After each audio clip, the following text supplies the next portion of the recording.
Halo sahabat Noyorono, perkenalkan nama saya Abiza Raffi, saya co-founder dari Kick Your Butt dan material researcher dari KYB.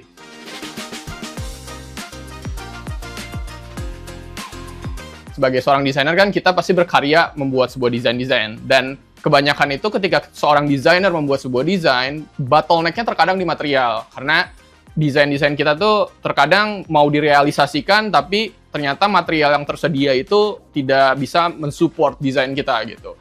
Nah, kita pengen being responsible aja sebagai desainer. Ketika misalnya kita membuat sebuah desain, kita tuh tahu dari awal sampai akhirnya. Jadi material yang kita mau pakai itu apa, terus kita benar-benar tahu karakteristiknya seperti apa, dan pada akhirnya ketika menjadi sebuah finalize, jadi sebuah produk desain, itu tuh benar-benar kita tahu tuh dari hulu ke hilirnya kayak gimana gitu.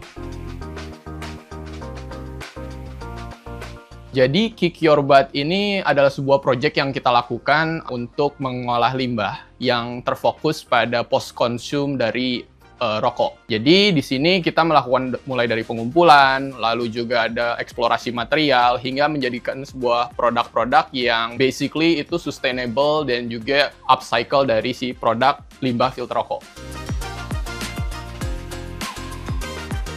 Karena background saya sebagai seorang desainer material, saya banyak banget ngulik dari material-material limbah gitu. Waktu itu saya diperkenalkan sama Rebellionic, lalu Rebellionic tuh nanya, bisa nggak sih ini abu rokok awalnya untuk diolah menjadi sebuah produk? Dan saya bilang, bisa banget gitu. Cuman sepanjang kita R&D, ternyata problem dari filter rokok itu adalah si filternya. Karena filter rokok itu kan plastik gitu ya. Dan plastik itu susah untuk degradable ketika dibuang sembarangan gitu. Nah, akhirnya kita kembangin si produknya ini menjadi produk yang terfokus pada limbah si filter rokoknya gitu. Dari Kick Your Butt sendiri sih, kalau perjalanannya memang kita udah lumayan panjang 5 tahun. Di sini kita memang yang awalnya dari abu rokok, terus mulai kita dengan filter rokoknya, dan sampai sekarang kita udah jadiin bermacam-macam produk gitu. Dulu itu saya juga ngolah limbah plastik, terus ada juga limbah karet, limbah kertas, terus ada juga limbah peternakan gitu. Jadi memang fokus dari saya sebagai material researcher itu adalah pengolahan limbah plastik dan non-plastik gitu.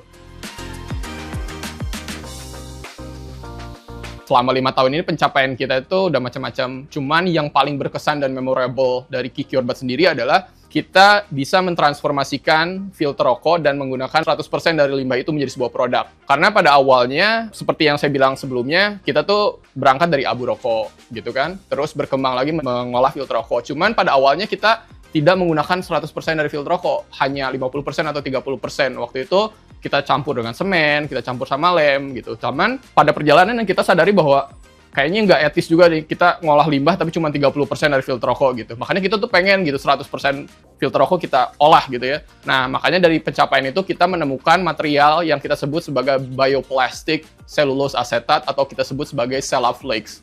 Nah, material ini tuh terbuat dari 100% dari si filter rokok ini dan bisa menjadi bermacam-macam produk gitu, seperti kayak jam tangan, terus ada kayak coaster gitu.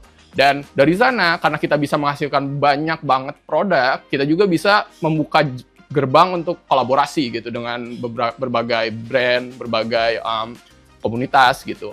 Salah satu contohnya kayak kita membuat merchandise untuk band-band gitu, terus juga kita berkolaborasi dengan seniman-seniman, salah satunya dulu di Art Jog di Yogyakarta tahun 2024. Juga ketika kita menang di Good Design Award dan kita dikirim ke Jepang juga untuk kompetisi di sana gitu. Jadi kalau menurut saya pencapaian-pencapaian itu yang membuat kita juga membuka teman-teman baru gitu, dan salah satunya di campaign yang sedang kita lakukan dengan Noyorono di campaign Puntung Beruntung ini. Jadi kita senang banget nih kita punya banyak teman lah dalam berkolaborasi kayak gitu. Ketika kita mungkin selling di e-commerce itu mungkin bisa tapi nggak ada komunikasinya gitu loh. Nah, ketika kita di event kita bisa ketemu sama orang-orang, kita bisa menjelaskan secara langsung, mungkin lebih ngena gitu si movement-nya gitu.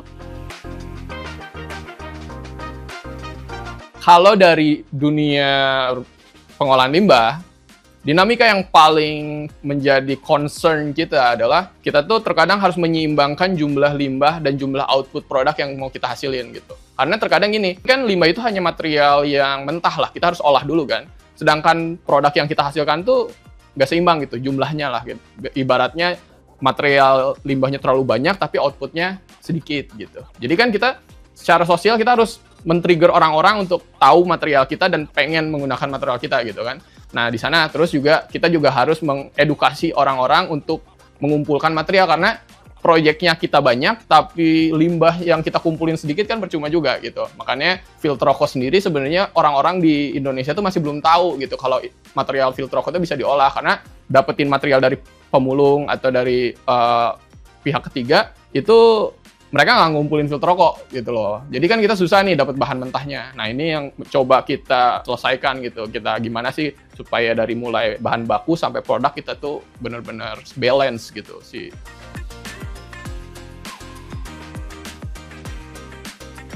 Selama kita ngejalanin pengolahan limbah gitu, pasti ada orang-orang yang sinis atau skeptical. Lu ngapain sih ngumpulin yang kayak gini gitu, kotor gitu kan? Atau ketika jadi produk mereka kayak skeptis terkait ini dari limbah gitu, emang bersih ya, emang gimana gitu. Mereka takut untuk menggunakan gitu. Cuman balik lagi gitu, kalau di Kick Your Butt sendiri, overall orang-orang tuh dia responnya generally positif gitu ya. Karena kita kan memang mengolah sebuah limbah yang menjadi sebuah problem lah. Otomatis orang-orang juga toleran terhadap itu gitu. Oke, ini sesuatu yang tujuannya bagus gitu. Cuman memang kita harus membuat sebuah komunikasi supaya orang-orang tuh give a care sama si yang kita lakukan gitu. Dan dari Kick Your Butt sendiri kita tuh gimana ya, kalau bisa dibilang isu lingkungan itu sudah banyak orang omongin gitu ya. Cuman akhirnya karena terlalu sering diomongin, itu menjadi klise dan orang-orang tuh mikirnya ya itulah cerita lama lah gitu ya. Walaupun memang sebenarnya itu tuh isu yang penting gitu ya, isu lingkungan gitu. Makanya approach dari kita approach dari desain, dari ketika orang melihat produk dari limbah itu, impresi pertamanya adalah keren, lucu gitu loh. Kita secara emotionally approach mereka dengan hal itu dulu. Dan mereka ada value dan pride ketika mereka menggunakan produk kita. Itu bentuk komunikasi paling sederhana yang kita lakuin gitu. Nah, ketika mereka menganggap bahwa, oh ini tuh cool and cute gitu kan, mereka jadi mau untuk approach kita gitu. Dan akhirnya ketika mereka mendalami dari produk-produk kita, ya diharapkan ya mereka menjadi aware dengan isu lingkungan. Key point yang saya pengen jalankan di KYB itu, kita ngebahas lingkungan tapi secara sustainable gitu. Dari kita membangun habitnya, kita membangun lingkungannya gitu. Dan orang-orang tuh ketika menjalankan isu terkait menyelamatkan lingkungan itu tuh nggak klise gitu. Kita tetap fun, kita tetap keren gitu.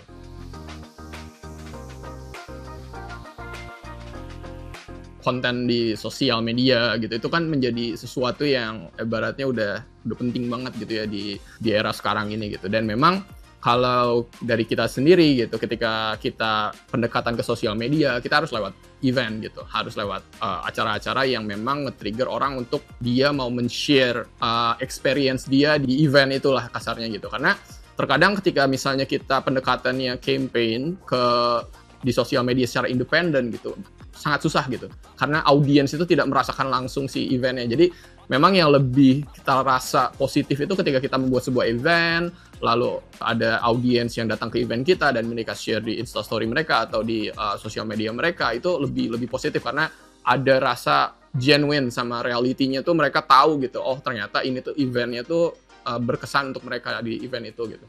Jadi ya dari sana terus juga kita memang ketika ada produk-produk ya kita pasti membuat produk ini tuh ada figurnya lah kasarnya gitu loh. Kita nggak bisa membuat produk itu produk mati gitu loh. Ketika membuat sebuah produk kita harus ada figur yang bisa ditunjukkan ke audiens gitu.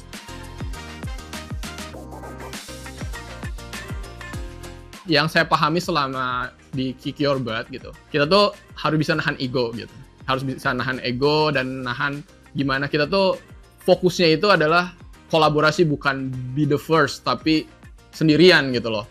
Jadi itulah yang membuat kita punya banyak teman, kita punya banyak komunitas, dan karena kan ketika kita berkolaborasi itu meringankan pekerjaan lah kasarnya gitu kan. Kita membuat sebuah produk, terus kita misalnya berkolaborasi dengan contohnya gitu dengan startup lainnya yang mengolah limbah gitu. Kayak kita pernah berkolaborasi dengan startup kayak di kafe-kafe kopi gitu, mereka ngasih kita si limbah ampas kopinya dan kita buat dicampur dengan filter rokoknya, akhirnya menjadi sebuah produk. Kan jadinya tuh seksi gitu ketika oh kita tuh berkolaborasi dengan limbahnya juga gitu loh, nggak sekedar kita numpang nama jual produk, nggak seperti itu gitu. Terus kita pernah juga dengan satu company yang menjual koran misalnya atau media gitu ya, mereka kan ada tuh limbah kertasnya gitu. Nah itu juga bisa dipakai. Nah jadi dengan salah satu campaign yang kita lakukan sekarang dengan Noyorono ini, kita juga banyak karena kan Noyorono overall menghasilkan produk rokok gitu ya, itu udah klop banget lah, udah make sense banget gitu kita menggunakan limbah mereka.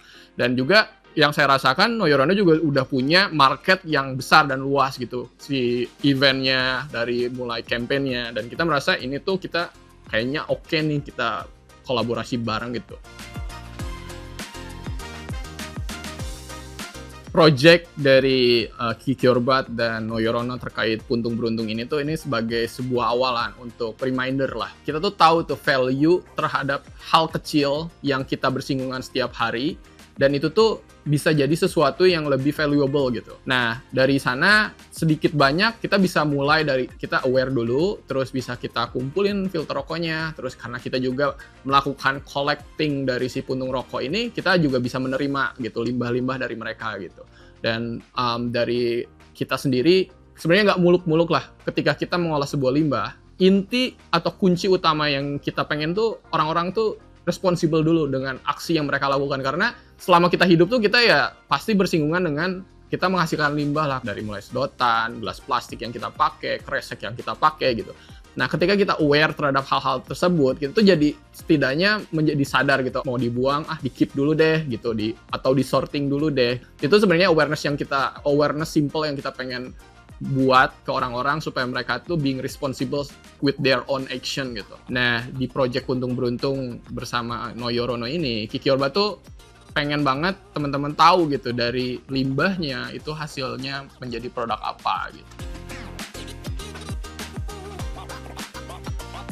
Ketika kita mau melakukan perubahan, itu melakukan perubahan yang bukan instan gitu loh. Perubahan yang ada prosesnya, ada pondasinya, dan pada akhirnya kita akan lebih stabil di kedepannya gitu. Dan kalau dari KYB sendiri, ya kita memang ketika bertemu dengan limbah dan material ini, ya kita memang mengolahnya dari essence awalnya dulu. Pondasinya kita kuatin dulu, kita tahu bahwa knowledge dari limbah ini seperti apa, dan efeknya seperti apa, dan kita membuat posibilitas untuk pengolahan si material ini seperti apa gitu. Jadi untuk tumbuh bersama yang saya pahamin gitu ya, kita tuh be patient with the process gitu, dan pada akhirnya kita akan menghasilkan sebuah hasil yang lebih stabil gitu. Itulah essence dari tumbuh bersama yang saya pahami gitu. Kita harus benar-benar tahu value dari per person tuh kayak gimana, per orang itu kayak gimana gitu. Karena dalam internal pun kita ada beberapa divisi seperti bagian R&D, material, formulasi, bagian manufaktur, dan bagian marketing gitu. Value mereka di mana dan harapan mereka itu seperti apa gitu. Karena ketika kita melihat value dan kita tahu harapannya seperti apa, kita komunikasinya lebih enak gitu. Oh, mereka concern di aspek ini untuk produksi, dan untuk desain dia concernnya seperti ini, dan yang pasti harus juga toleransi gitu, karena gesekan itu pasti ada gitu antara desainer dan pengembangan material dan juga marketing, itu pasti ada gesekan. Desainer kan bakal membuat sebuah desain yang seimajinatif mungkin gitu. Nah, cuman terkadang pada prakteknya ketika diaplikasikan di material itu nggak akan bisa gitu, entah itu ketipisan atau ketebalan gitu. Kita selalu bilang bahwa kita bisa mengalter problem itu menjadi sebuah desain yang baru lah, kasarnya seperti itu. Kayak contohnya gitu, dari si produk kita seperti produk ini gitu. Kenapa sih bentuknya zigzag gini gitu kan? Karena pada awalnya itu kan flat gitu. Cuman karena basically materialnya plastik itu fleksibel, itu bending gitu kan. Terus kita memberikan masukan gimana kalau kita tambah semacam struktur zigzag ini supaya membuat si produk ini nggak bending lah, kasarnya seperti itu. Dan juga ketika dengan brand gitu, kita ada gesekan terkait misalnya, brand pengennya tuh warnanya misalnya, warna brand kan, kalau brand kan punya warna masing-masing gitu kan. Nah, kita juga akan bilang ke mereka bahwa material recycle kita itu sebenarnya kita juga bisa diwarnain loh sesuai dengan tone warna yang mereka inginkan, karena kita mendevelop sistem di mana material kita tuh benar-benar bisa customable lah. Itu tuh yang ngebuat mereka appreciate gitu terhadap produk kita gitu. Terus ya intinya kita komunikasiin, dan kita juga ngasih solusi sesimpel mungkin lah ketika berkolaborasi. Kita tinggal tanya aja, waste kamu tuh apa gitu. Dan ketika kita tahu waste-nya, kita olah gitu, itu menjadi sebuah produk yang ibaratnya benar-benar gampang dicerna gitu, as simple as that gitu. Teman-teman jangan mageran gitu ketika kita ngomongin masalah limbah gitu, karena limbah itu kita pasti bersinggungan lah dengan limbah gitu. Kita mau ngapain pun pasti ada limbahnya. Nah, jadi kita mengharapkan ke teman-teman untuk aware, dan dari proyek antara Kick Your Butt dan Know Your Ono ini, kita bisa membuka jalan untuk teman-teman tahu, kita bisa berkolaborasi banget, dan juga kita bisa tumbuh bersama. Kita dari Kick Your Butt itu senang banget bisa berkolaborasi dengan Know Your Ono, dan akhir kata mungkin kita tuh pengen banget teman-teman tuh bisa aware dan bisa being responsible with your own waste, sehingga kita bisa tumbuh bersama. Saya Abiza Raffi dari Kick Your Butt, salam bersatu, berdoa, berkarya.